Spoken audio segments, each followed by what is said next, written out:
Let's actually, can we pull up quickly that soundbite of Marjorie Taylor Greene blaming GOP leadership for the shutdown? And Michael, I want to ask you about it on the other side.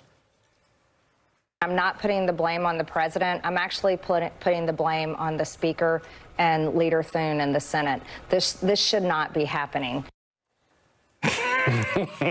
Yes, Marjorie Taylor Greene. That is the first time this man has ever said that. Ever. And it'll be the last. Yeah, but, you know, she, in addition to what we just heard, made other really good points, which is what Vaughn just said, which is that her constituents and constituents across the country are being notified in real time by their insurance companies. That I have actually a letter here I forgot to give to our producer to make into an element, my bad, but that due to upcoming changes in federal law, you do not appear to be eligible for help paying for health insurance. Insurance companies are already notifying people in real time that they are no longer covered. People are panicking. I got that notice from a friend who's worried about her mother being able to afford health care. I mean, Which state? Massachusetts.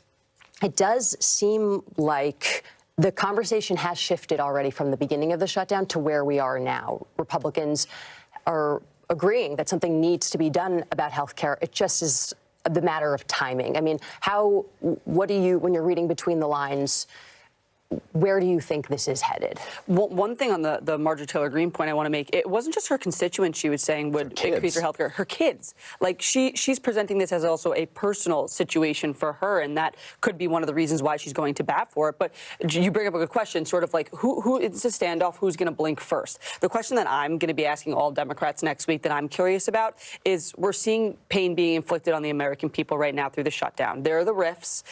We have seen the funding freezes, the military is not going to get paid on Wednesday, and there was one more thing that I had down. Oh, and the furloughs, of course.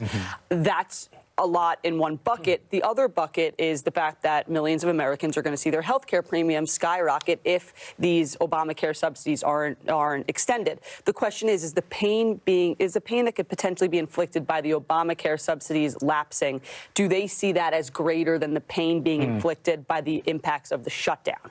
That, I think, the answer to that question from the majority of Democrats is going to dictate how this goes, because if some folks are saying, well, what's going on right now is really bad, you know, we have to do something about it, then maybe we see an off-ramp quicker. But if they say millions more Americans are going to be impacted by the health care subsidies, we could see this going for the long haul.